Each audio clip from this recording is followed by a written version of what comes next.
Nós estamos trabalhando uma série chamada Inteligência Emocional, mas eu quero ler um texto antes. Na palavra de Deus, Juízes capítulo 6, a partir do verso 1. Hoje nós vamos embasar essa parte da inteligência emocional e de aprender com erros na vida de um homem de Deus chamado Gideão. A gente vai ler um pouquinho da história dele para dar um contexto e entendermos como é que foi que esse homem sofreu e aprendeu e tirar lições também da vida dele para a nossa vida. É Juízes capítulo 6, a partir do verso 1. Juízes 6, a partir do verso 1. Fizeram os filhos de Israel o que era mal perante o Senhor, e por isso o Senhor os entregou nas mãos dos midianitas por 7 anos. Já nesse verso aqui, a gente vê já uma consequência do erro.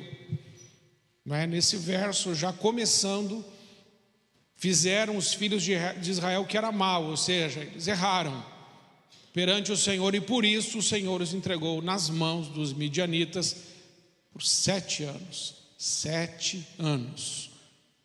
Prevalecendo o domínio dos midianitas sobre Israel, fizeram estes para si, por causa dos midianitas, as covas que estão nos montes e as cavernas e as fortificações, porque cada vez que Israel semeava, os midianitas e os amalequitas, como também os povos do Oriente, subiam contra ele, e contra ele se acampavam, destruindo os produtos da terra até a vizinhança de Gaza, e não deixavam Israel sustento algum, nem ovelhas, nem bois, nem jumentos, pois subiam com seus gados e tendas, e vinham como gafanhotos em tanta multidão, que não se podiam contar, nem eles, nem os seus camelos, e entravam na terra para destruir. Assim Israel ficou muito debilitado com a presença dos midianitas. Então os filhos de Israel clamavam ao Senhor. Essa parte é muito importante. Como resultado de um sofrimento intenso, houve um clamor. Tendo os filhos de Israel clamado ao Senhor por causa dos midianitas, o Senhor lhes enviou um profeta que lhes disse: assim diz o Senhor, Deus de Israel: eu é que vos fiz subir do Egito, e vos tirei da casa da servidão, e vos livrei da mão dos egípcios e da mão de todos quanto vos oprimiam, e os expulsei diante de vós, e vos dei a sua terra, e disse: eu sou o Senhor, o vosso Deus. Não temais os deuses dos amorreus, cuja terra habitais. Contudo, não destes ouvidos à minha voz. Então veio o anjo do Senhor e assentou-se debaixo do orvalho que está em Ofra, que pertencia a Joás, o abizerrita, e a Gideão, seu filho, que estava malhando trigo no lagar, para pôr a salvo dos midianitas. Então o anjo do Senhor lhe apareceu e lhe disse: o Senhor é contigo, homem valente. Respondeu-lhe Gideão: ai, Senhor meu, se o Senhor é conosco, por que nos sobreveio tudo isso? Que é feito de todas as maravilhas que os nossos pais nos contaram, dizendo: não nos fez o Senhor subir do Egito? Porém agora o Senhor nos desamparou e nos entregou nas mãos dos midianitas. Então se virou o Senhor para ele e disse: vai nessa tua força e livra Israel das mãos dos midianitas. Porventura não te enviei eu? E ele lhe disse: ai, Senhor meu, com que livrarei Israel? Eis que a minha família é a mais pobre em Manassés, e eu o menor na casa do meu pai. Tornou-lhe o Senhor: já que eu estou contigo, ferirás os midianitas como se fossem um só homem. Até aqui. Amém. Essa palavra de Gideão, ela traz para a gente um contexto de fome, de miséria, de escassez, de perseguição, por causa do pecado e do erro que eles cometeram. Aí você pode colocar a primeira tela para mim. Tem ali uma frase do Viktor Frankl, muito importante quando a gente pensa em erro. Ele disse assim: Pode-se arrancar tudo do homem, menos uma coisa: a última das liberdades humanas, a escolha da atitude pessoal diante das circunstâncias que vão definir seu próprio caminho. Nós temos aprendido na inteligência emocional que emoção é reação, sentimento é construção. Vou repetir: emoção é reação, sentimento é construção. Eu não escolho emoção, a emoção vem. E a emoção não é ruim, não é boa. A emoção pode tanto nos livrar da morte, mas a emoção também pode nos colocar em risco de morte.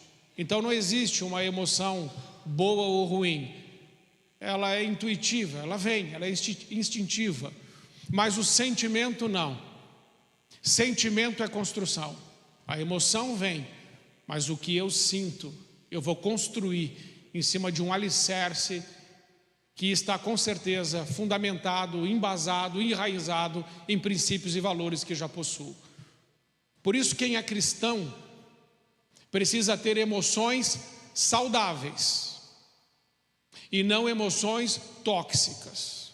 Emoções que vão levar você a pensar em tudo que é bom, em tudo que é justo, em tudo que é amável, em tudo que é digno de louvor, em tudo que tem boa fama, e não emoções que vão te trazer tristeza, pesar, dor, amargura, ressentimento, porque daí não está embasada em princípios e valores cristãos.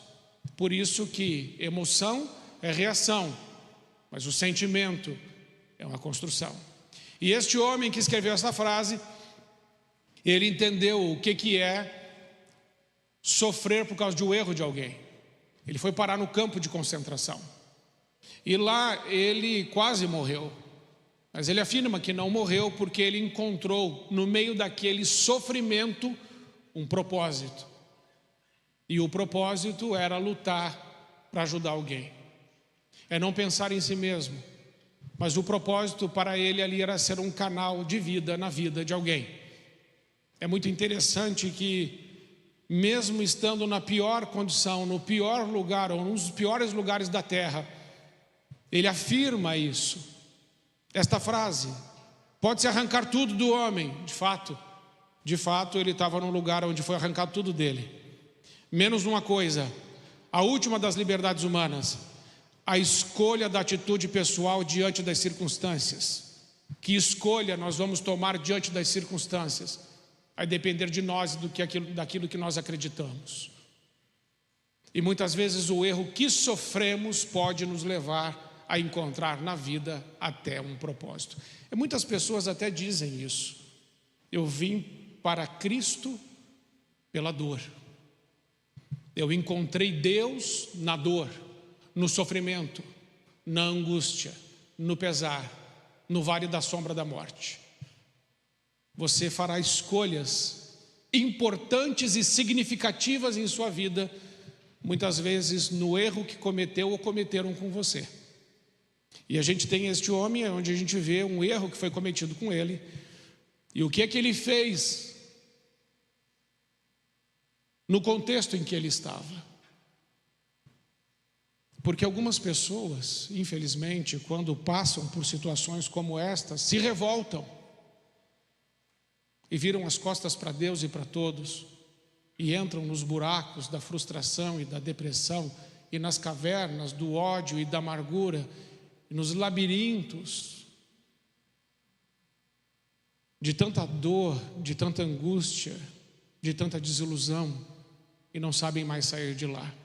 Por isso é muito importante entendermos um pouco sobre os erros. Pode passar, vamos falar um pouquinho sobre a pedagogia do sofrimento. Gideão, seu filho, estava malhando trigo no lagar. Lagar é um lugar de prensar uva para pôr a salvo dos midianitas. Esse homem estava malhando trigo no lagar por causa do erro, por causa do pecado que o povo de Israel cometeu. E por causa disso, Deus trouxe um juízo. E o juízo de Deus implica e vai implicar em sofrimento. E esse homem está lá nesse lagar, ele já tem 7 anos. E ele está ali malhando trigo no lagar. Eu fico pensando, situação de pressão que esse homem está vivendo. Uma coisa é um ano, quer dizer, um ano já é muita coisa. De pesar, de sofrimento, de ser saqueado todo ano. E passaram 1, 2, 3, 4, 5, 6, 7 anos. E ele voltava para lá. E é importante a gente ver aqui, Hebreus 5,8, que fala assim: embora sendo filho, está falando de Jesus, aprendeu a obediência pelas coisas que sofreu, tendo sido aperfeiçoado. Veja que o sofrimento, que pode ser uma consequência do erro ou não, porque Jesus não cometeu nenhum erro, mas como homem, ele precisava ser aperfeiçoado. Lucas 2,52 diz que Jesus crescia em graça e sabedoria diante de Deus e diante dos homens. Então o sofrimento na nossa vida, pelo nosso erro, ou pelo erro de outrem, vai trazer escolhas que vamos precisar tomar, vai trazer bifurcações na vida.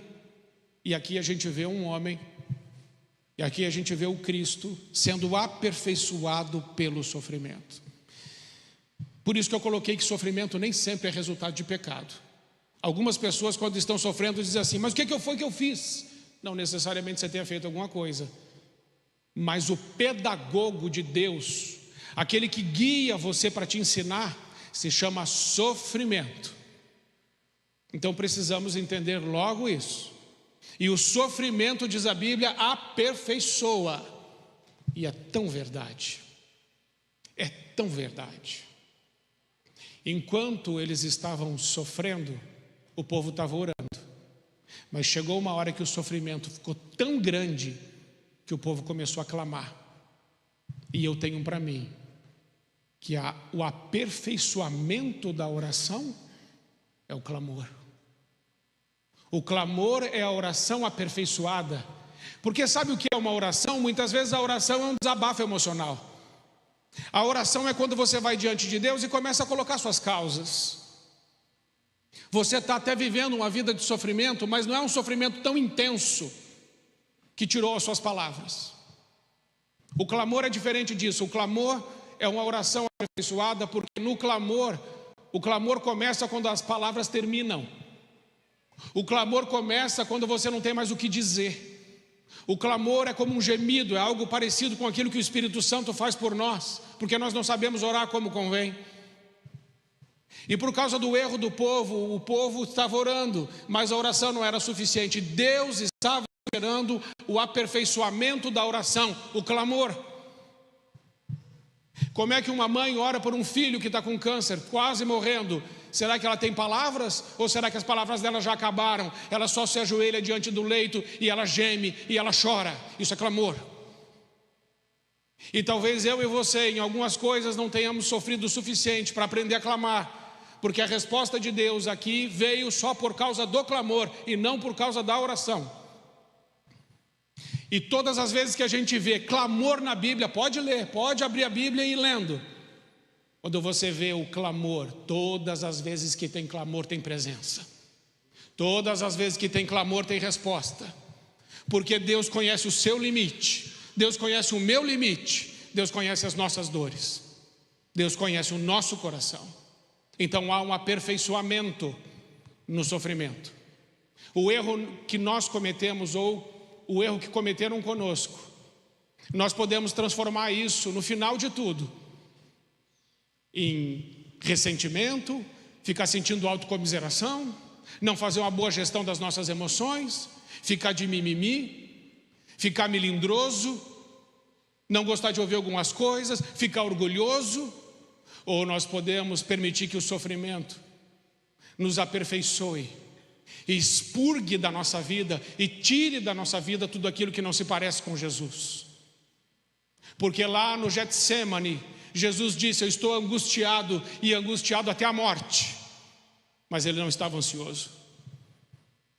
Ele não estava ansioso, porque a ansiedade tem a ver com o que vai acontecer, mas a angústia tem a ver com o que está acontecendo agora. Por isso a angústia não é pecado, mas a ansiedade é pecado. E Jesus sabia fazer muito bem a gestão daquilo que ele estava sentindo. A angústia é ótima, E nós podemos ficar angustiados até a morte sem cometer pecado. Mas a ansiedade não vem de Deus. Porque a ansiedade é falta de fé. É falta de convicção de que aquele que está no trono está cuidando de nós. Porém a angústia é legítima.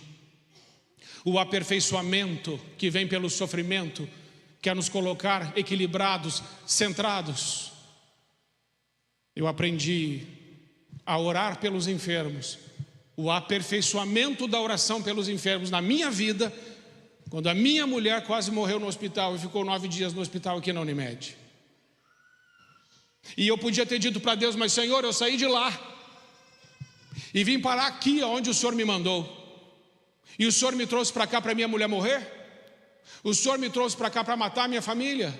O Senhor me trouxe para cá por quê? E eu podia ir para um lugar de murmuração, de reclamação, de indignação, de frustração, de depressão e de morte. Mas a dor pode nos aperfeiçoar e trazer sensibilidade ao nosso coração, de entendermos que Deus tem um propósito em todas as coisas. E que mesmo isso tendo acontecido conosco, sendo um erro médico ou não, embora pareça que foi, não importa. Importa é que homem eu me tornei depois do sofrimento que eu passei.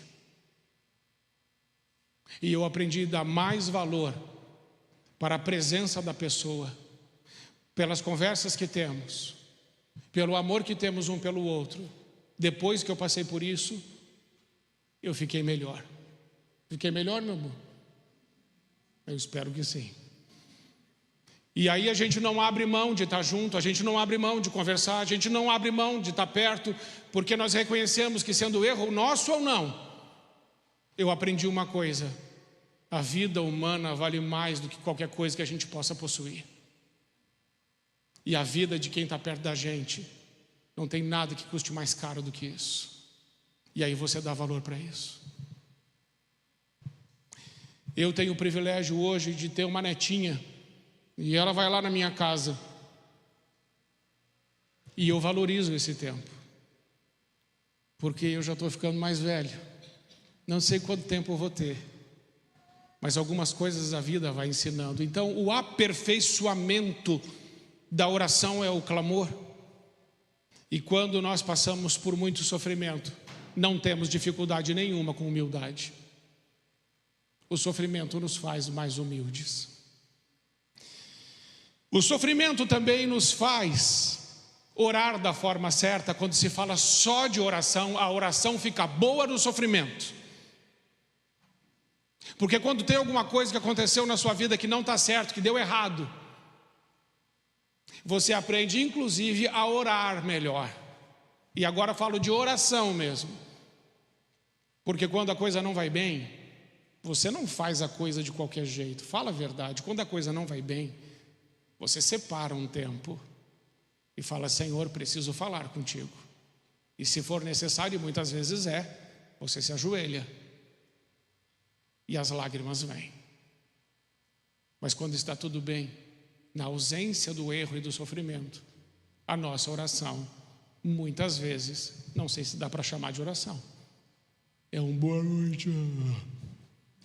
Esqueci de ler a Bíblia hoje, esqueci de orar. E é assim que a gente vai aprendendo com o sofrimento tantas coisas. Então, tendo visto isso, precisamos aprender a sofrer, aprendendo mais na dor e no desafio. O sofrimento é o ponto comum dos que mais crescem. Volte para o lagar, não fuja do sofrimento, e não ache culpados para a sua dor. Irmãos, essa é uma outra coisa que a gente faz. E isso está acontecendo e começamos a procurar culpados para querer fazer justiça. Não precisa disso. Pergunte para Deus: Senhor, o que o Senhor pretende com isso na minha vida que está acontecendo agora? Porque eu tenho certeza que o Senhor está me fazendo crescer e amadurecer para eu cumprir propósito.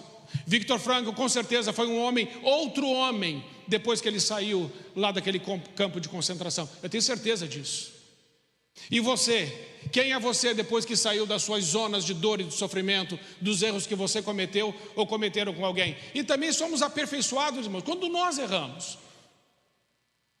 Porque quando eu erro com você, eu sou aperfeiçoado, porque eu vou ter que voltar até você e vou ter que pedir o quê? Perdão, eu estou sendo aperfeiçoado na minha humildade. Aliás, a gente tem aqui, eu e a Márcia, uma história muito legal sobre perdão. Quando a gente errava um com o outro, era assim, perdão, mas você mereceu ouvir o que eu falei. Me perdoe, mas eu não retiro uma palavra. Não era assim? Não sei se você já fez isso, ou só foi eu, ou ela. Um dia ela falou isso para mim, eu falei assim, ó, se você quer me pedir perdão, me peça perdão. E pare de explicar, de justificar. Funcionou. A gente foi aperfeiçoado. Então veja que nós somos aperfeiçoados, a gente vai melhorando, a gente vai amadurecendo. É por isso que quando nós queremos proteger demais, inclusive, agora aqui falando um parênteses rápido, de filhos, de gente que está perto da gente, quando a gente quer proteger demais, colocar numa bolha, numa estufa, blindar quem a gente ama, de verdade a gente não está ajudando. Porque é só o sofrimento, é o pedagogo de Deus, é aquele que vai expurgar da nossa vida aquilo que não presta. Bom, deixa eu seguir, vamos para a próxima. Estou cansado de tudo isso. Gideão estava vivendo sob pressão intensa. Fizeram os filhos de Israel que era mal perante o Senhor, e por isso o Senhor os entregou nas mãos dos midianitas por 7 anos.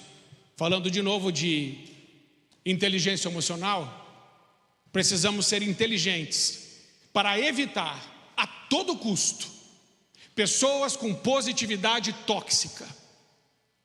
Pastor, o que é positividade tóxica? A positividade tóxica é quando você está vivendo um problema, como esse homem está vivendo, como o Viktor Frankl viveu, como você já viveu, e você está vivendo aquele problema intenso, duro, difícil. Aí chega alguém e fala assim, está reclamando do quê? Já viu as crianças na África? Você está reclamando do quê? Não tem gente que está passando coisa pior? Por que você está aí, falando aí? Começa a agradecer. Gente, que raiva que dá.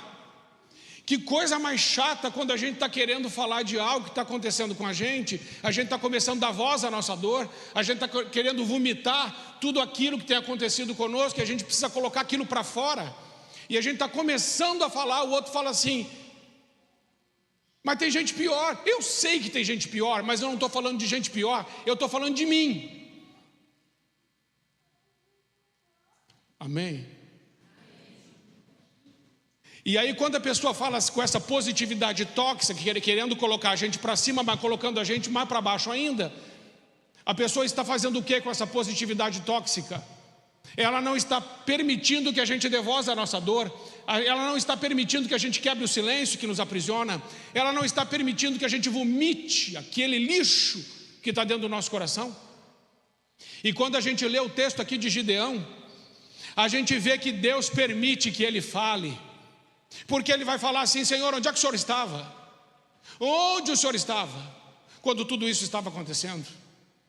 E Deus poderia ter dito para ele, eu estava aqui, eu estava no mesmo lugar, mas tudo que você está vivendo, Gideão, isso aí foi o que você semeou, e o que você semeou agora você está colhendo. Deus poderia ter dito, mas Deus não disse, porque Deus é Deus, porque Deus é bom, e porque não tem terapeuta como Deus. Amém? E aí ele ficou ali falando, e Deus permitiu. E não tem jeito de você melhorar se você não falar. A positividade tóxica fecha a nossa boca, coloca uma mordaça na nossa boca e não nos permite expressar aquilo que estamos sentindo. E hoje eu e você, por causa de erros que cometemos ou que cometeram conosco, nós precisamos ter um lugar para a gente quebrar esse silêncio, para a gente poder falar daquilo que a gente está sentindo e aquilo que a gente está vivendo. Existem muitos casamentos que acabam e muitos relacionamentos são destruídos por causa desse silêncio, porque ninguém consegue mais falar, porque não existe mais espaço para isso nos relacionamentos, porque quando começamos a falar, o outro já rebate com a outra coisa e a gente não consegue nem concluir aquilo que estava falando. E isso é muito danoso, porque é a mesma coisa que uma pessoa está tentando vomitar e o outro coloca a mão na boca dela e fala assim: engole o vômito. Não é para vomitar. Você vai ficar com esse negócio aí dentro. Aqui não é lugar para isso. Não é justo.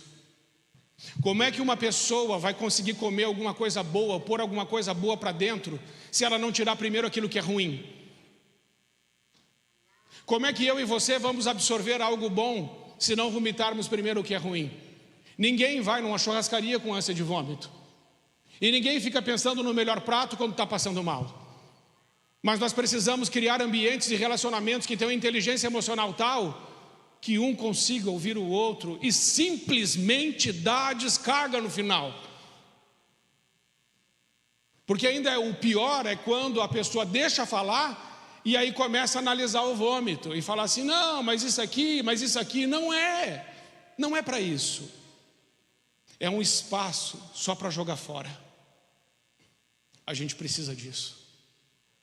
Mas parece que a gente não tem mais. E a falta disso faz, às vezes, a gente ter aquele vômito involuntário,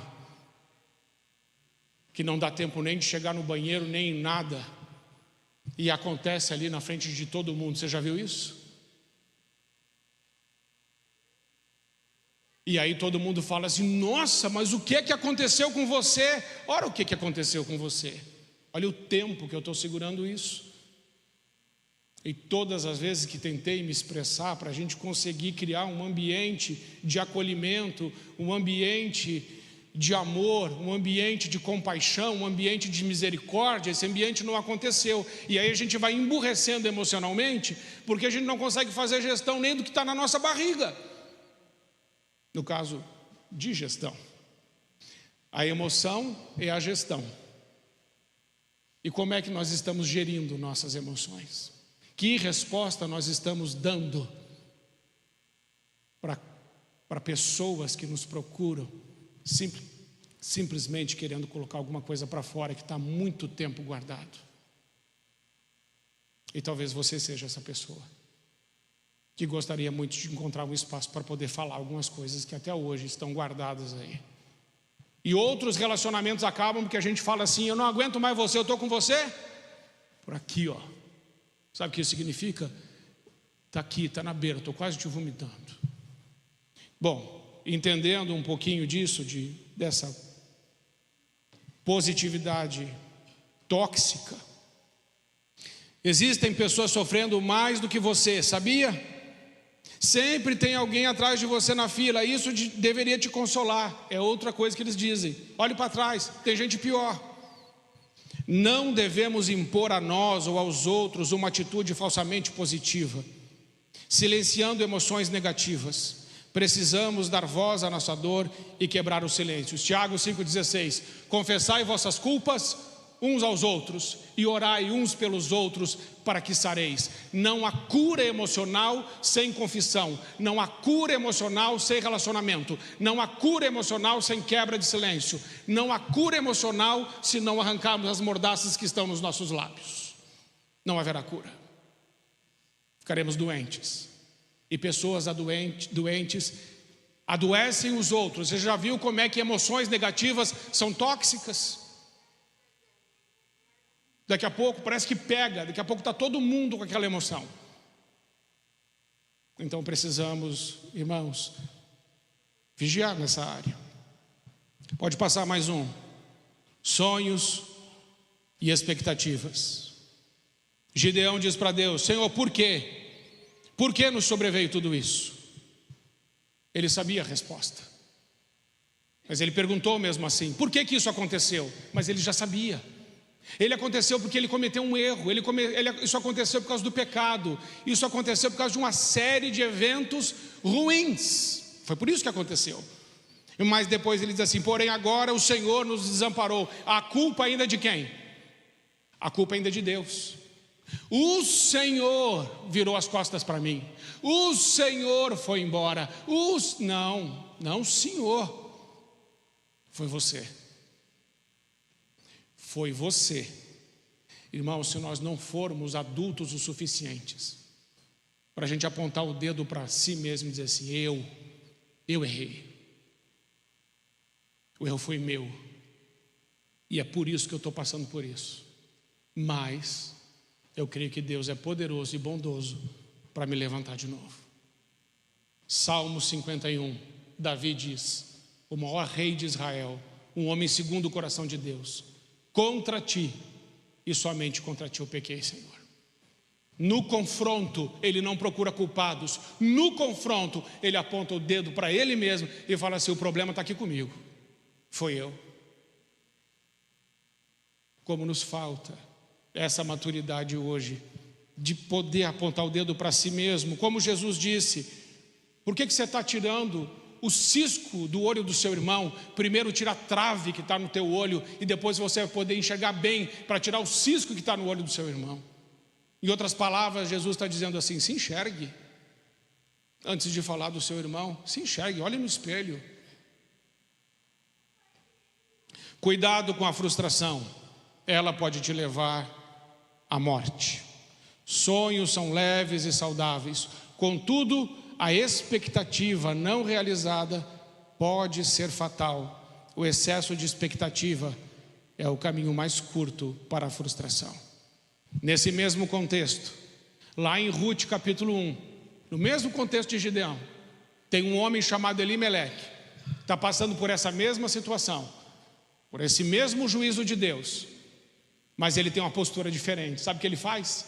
Ele fala assim: esse lugar não está bom, eu vou embora,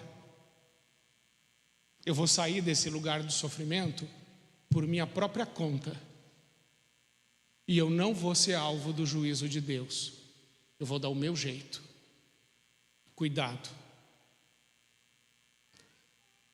E inteligência emocional com burrice espiritual não vai dar certo. Somos inteligentes emocionalmente se formos também inteligentes espiritualmente. Se Deus, e você entendeu que Deus pesou a mão sobre você por causa de um erro que você cometeu, fique onde você está. Não fuja. Porque o castigo de Deus é a melhor coisa que pode acontecer na nossa vida, porque o castigo de Deus é uma bênção. É como o castigo de uma mãe para um filho. Tem um único propósito: torná-lo melhor. Nenhuma mãe quer matar seu filho quando põe de castigo. Assim, Deus não quer nos matar quando nos põe de castigo. Ele quer que a gente aprenda, que a gente mude. Então, esse Elimeleque, ele é o cara que está sonhando um lugar melhor. A esposa dele, a Noemi, vai dizer assim: ditosa saí sonhando. Eu saí desse lugar de crise alegre, com um sonho no meu coração. Vai ser diferente, vai ser melhor. Vamos embora desse lugar e vamos para um outro lugar, e vamos para uma terra que Deus mandou não ir. E é bem claro isso para eles, que não era para ir. É bem claro que não era para ir para aquele lugar. Não é algo feito assim, eu não sabia ou não ficou muito claro. Não, estava bem claro, não é para ir para lá.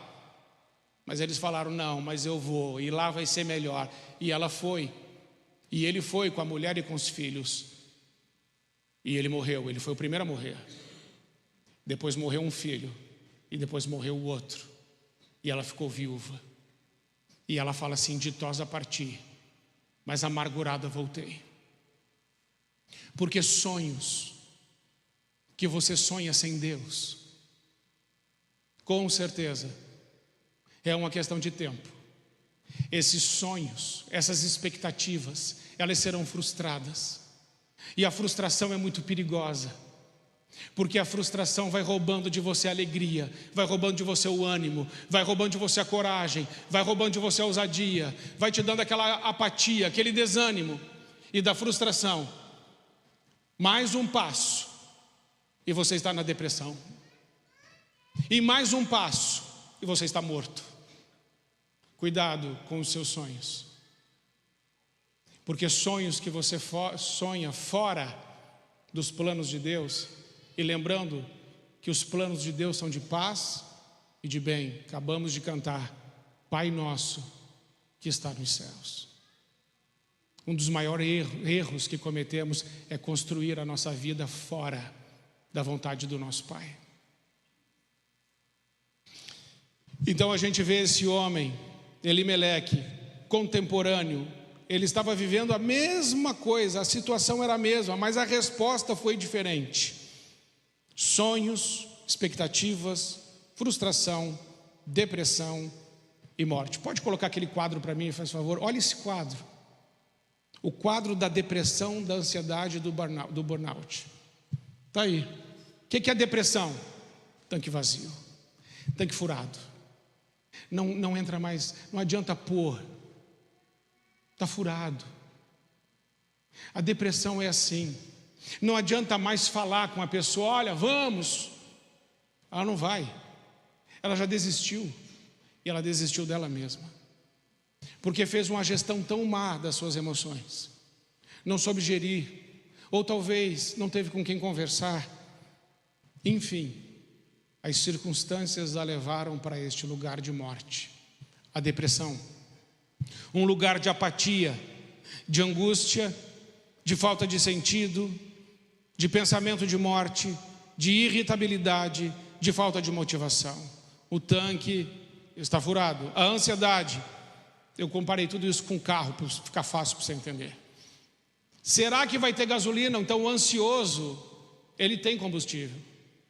Mas ele está gastando o combustível dele, preocupado com como é que vai ser, em vez de viver o que está acontecendo agora. Irmãos, o sofrimento é uma boa ferramenta e pedagogo de Deus para nos curar da ansiedade. Porque quando nós estamos sofrendo muito, a gente só tem o hoje. A gente nem pensa como é que vai ser amanhã, porque o hoje a gente não está dando nem conta.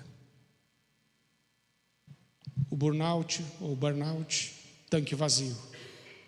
Cansaço físico e mental, insônia, sentimento de incompetência, alterações repentinas de humor, isolamento e fadiga. Ansiedade, que é o mal deste século. Falta de ar, tremores, formigamentos, medo de perder o controle, medo de morrer, palpitação no coração, sensação de garganta fechada. E aí, pastor, você já teve ansiedade? Já. Pecou? Pequei. Mas o senhor que está aí falando de inteligência emocional não soube fazer gestão? Não soube. Eu sou como você. Eu não sou melhor que você. E eu passei por isso. E eu passei por isso quando eu estava construindo este prédio aqui, do Kids. Porque a gente precisava erguer, construir, terminar. E as parcelas são altas. E eu falei, nós vamos terminar, porque eu sou assim, muito decidido. Só esqueci de falar com Deus, que Ele tinha que concordar comigo que a gente ia terminar. E Deus, por graça, concordou. Mas no meio do caminho eu acordei à noite, algumas noites, a Márcia lembra assim, disso. Eu acordava, eu ia para a janela do quarto, assim ó, sem ar. E isso aconteceu mais ou menos uns 15 dias. E aí eu falei para Deus, falei, Senhor, me perdoe. Como que eu posso estar ansioso fazendo a tua obra? E como eu posso estar ansioso se o Senhor tem todo o poder, e toda a majestade, toda a riqueza, tudo que existe é tudo teu. Eu estou construindo um prédiozinho, o Senhor fez o universo. Por que eu estou assim? Me perdoe. E pedi perdão para Deus e fui para o lugar da oração. E lá Deus me curou da ansiedade. Mas pasmem, fiquei ansioso de novo. E em outro momento. E tive que orar de novo. O que eu quero dizer para você é que na gestão das emoções não tem mágica, tem dependência. Somente confiando em Deus e colocando Deus em primeiro lugar em nossas vidas, realmente conseguiremos colocar as nossas emoções no seu devido lugar. Há uma frase que aprendi logo no início do meu seminário. E eles me disseram assim: quando Deus está em primeiro lugar, tudo está no seu lugar. Mas se Deus estiver fora do primeiro lugar, tudo ficará fora de lugar. Quer colocar sua vida em ordem? Suas emoções em ordem? Ponha Deus em primeiro. Porque se Ele estiver em primeiro, tudo vai se organizando. Diga amém, pelo amor de Deus. Muito obrigado. É verdade ou não? Você sabe que é. Vamos finalizando. Tomada de decisões, fé ou razão? E agora? Preciso tomar decisão, pastor. Já fiz a gestão das emoções, já entendi o que você falou. Realmente a positividade tóxica é um mal. Eu não estou conseguindo falar, eu não tenho esse ambiente, as coisas aconteceram assim, assado, mas agora eu preciso tomar decisão. Chegou a hora. Porque não adianta a gente falar de tudo isso e a gente não chegar na hora do vamos ver mesmo, na hora que a gente precisa avançar, e a gente precisa. Como é que faz? Então nós temos Gideão, um homem que estava 7 anos vivendo aquele caos. E aí existe uma fortaleza na nossa vida que pode ser a ancoragem. Quando a gente fala ou pensa que as coisas só podem acontecer de uma única forma, e limitamos a nós mesmos e limitamos a Deus, dizendo: olha, se não for assim, possivelmente não vai dar certo. Você ficou ancorado, você ficou ali estacionado naquele pensamento, naquele paradigma, naquele modo seu de agir. Seu por causa das circunstâncias que você viveu, por causa das experiências que você tem, não desvalorizando, mas é o seu paradigma. Não coloque Deus e não ancore Deus nos seus paradigmas. E não diga a Ele que Ele só pode fazer da forma que você está pensando que Ele pode fazer. E nem diga isso a você mesmo, que essa é a única forma. Em segundo lugar, o viés de pensamento. É quando eu tenho uma linha de raciocínio, uma construção de resposta, que é aquele viés, é a minha forma de enxergar. A gente chama isso talvez de visão de mundo. Só que deixa eu te dizer uma coisa. Aprendi isso na minha faculdade de filosofia com meu professor Bortoli. Ele disse assim: o tamanho do teu mundo é do tamanho do teu conhecimento. Se conhecermos a Deus, o nosso mundo deixa de ser um mundinho e se torna um mundo maior. Não limite o Senhor e não traga o Senhor para a sua caixinha, para o seu mundinho. Deixe Ele ser Senhor, porque está escrito, Isaías 55, 8 e 9: porque os meus caminhos são mais altos do que os seus caminhos, e os meus pensamentos são mais altos do que os teus pensamentos. Assim como a terra é distante do céu, assim os meus pensamentos são mais altos que os seus pensamentos, e os meus caminhos mais altos que os seus caminhos. Dá para aprender ainda. Precisamos ter um coração ensinável o suficiente para ir diante de Deus e dizer: Senhor, eu estou abrindo mão do meu caminho, do meu viés de pensamento, da minha ancoragem, para dizer: Senhor, leva-me às águas mais profundas. E vai para um lugar, me leva para um lugar onde eu não controlo, mas o Senhor controla. E aí pode ser tremendo. E é o que vai acontecer aqui na vida de Gideão. E Gideão, porque estava 7 anos sofrendo, isso acontece comigo, com você. Ele pede sinais para Deus. Você já pediu sinal para Deus? Ele pede sinais para Deus. Ele fala: Senhor, para eu ter certeza que o Senhor está comigo, então confirma através desse sinal e desse sinal. Até pedir sinal não é errado, está na Bíblia. E ele pede os sinais para Deus e Deus responde. Só que depois Deus vai inverter. Ele vai dizer assim: agora, Gideão, você me pediu sinais, não me pediu? Pedi, Senhor. Eu te respondi? Respondeu, Senhor. Então agora eu vou te pedir. Olha o que Deus faz. Por isso que eu coloquei ele na tela. Disse o Senhor: apregou, pois, aos ouvidos do povo, dizendo: quem for tímido. Gideão estava indo atacar um exército de milhares de homens. Milhares de homens. Olha o que Deus faz. Apregou, pois, aos ouvidos do povo, dizendo: quem for tímido e medroso, volte e retire-se da região montanhosa de Gileade. Então 22.000 voltaram. Gideão só tinha 30.300 homens ali, 32.300 homens. 22.000 estavam com medo e tímidos, por causa daqueles 7 anos. Eles não conseguiram sair do lugar. Você está entendendo? 22.000 guerreiros recuaram. não conseguiram acreditar que dava para sair daquele viés de pensamento, daquela ancoragem. Eles ficaram ancorados. E você acha realmente que você e eu somos melhor que esses 22 mil guerreiros que correram da batalha? Mas 10 mil ficaram. Esses 10 mil que ficaram, Deus coloca mais um filtro e manda os 10 mil embora também. E fala assim para Gideão: Gideão, sobrou para você 300 homens. E agora eu estou te mandando, vai com os 300, que aqueles milhares de homens que estão lá serão derrotados. E aí, você iria? Você está vendo? Gideão foi. E sabe por que Gideão foi e venceu? Gideão foi e venceu porque ele sofreu 7 anos. Mas ele aprendeu com sofrimento. Os 22 mil não.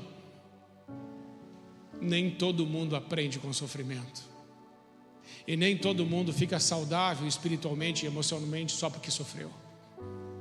Mas se deixarmos Deus ministrar no nosso coração e o Espírito Santo ministrar o nosso coração, então a gente pode aprender coisas novas e ir para lugares que nunca iríamos pela nossa razão, mas só alcançaríamos pela fé.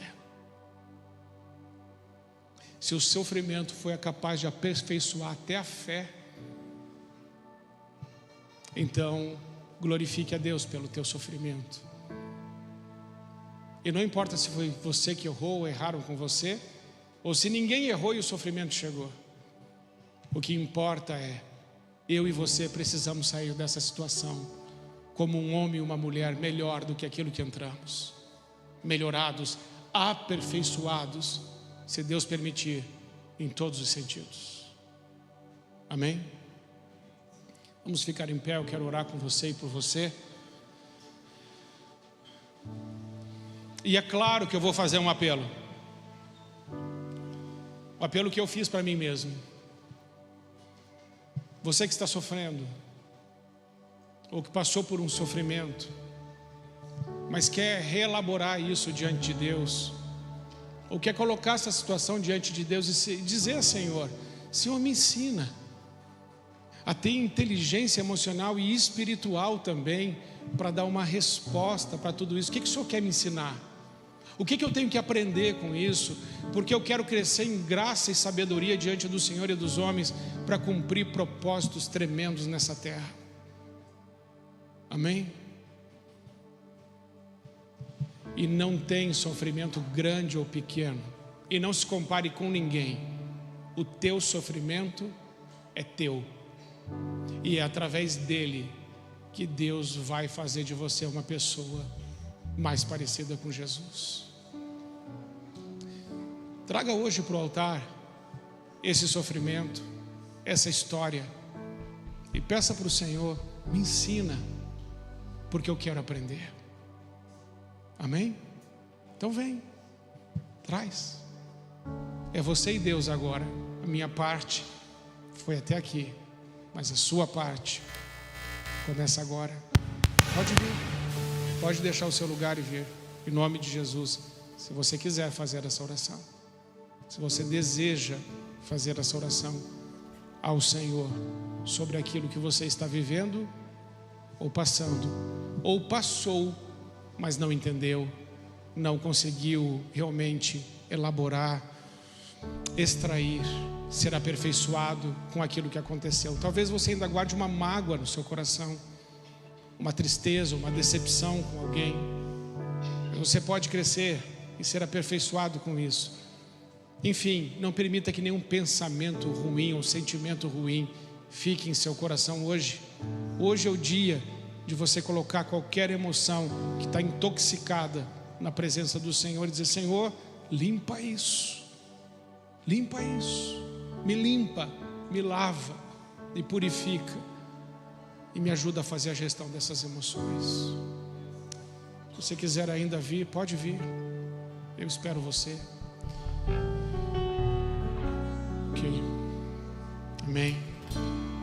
Vamos dar um passinho mais para frente? Você pode vir um pouquinho mais para frente? Para a gente ficar mais perto, a gente orar juntos. Eu vou orar junto com você e eu estou orando com você. Queria que você entendesse isso. Eu não estou orando por você, eu estou orando com você. Com você. Pai, em nome de Jesus, eu e os meus irmãos, nós nos colocamos na Tua presença. E Senhor, eu quero pedir hoje perdão por todas as vezes que os meus erros ou os erros de outra pessoa me contaminaram, me intoxicaram, me fizeram mal, e eu fiquei convivendo com essa amargura, com essa agonia, com essa ansiedade, com esse sentimento de injustiça no meu coração. E muitas vezes esses erros, ao invés de melhorarem eu como ser humano, como filho, me fizeram alguém pior, alguém rancoroso, vingativo, mal-humorado, melindroso, orgulhoso, arrogante, superficial com as pessoas. Senhor, em nome de Jesus, ajuda-me a crescer, ajuda-me a amadurecer nas minhas emoções, que todos os meus sentimentos sejam liderados pelo Espírito Santo, para que eu possa viver uma espiritualidade saudável e estar emocionalmente saudável, Senhor, em nome de Jesus. Porque o ministério que o Senhor nos confiou é o ministério da reconciliação. Mas como eu poderei andar nesse ministério se eu mesmo não conseguir me reconciliar nem comigo mesmo ou com o Senhor?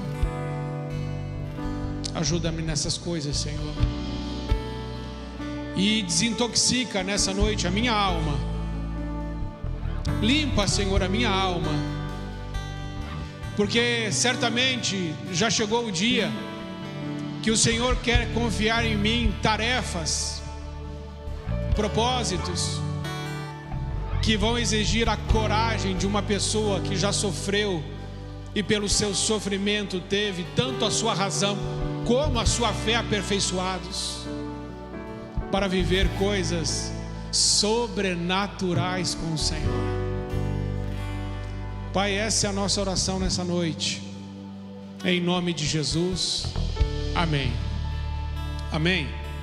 Olha, eu creio que nós vamos conseguir passar por isso para viver coisas como esse homem aqui viveu.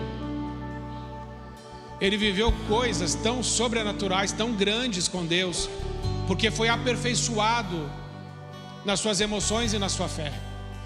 E por causa do sofrimento, por causa dos erros que cometeram ou que ele cometeu, isso não tem tanta relevância. Mas a resposta que a gente dá ao que acontece na nossa vida, isso tem muita relevância, fala muito sobre quem a gente é.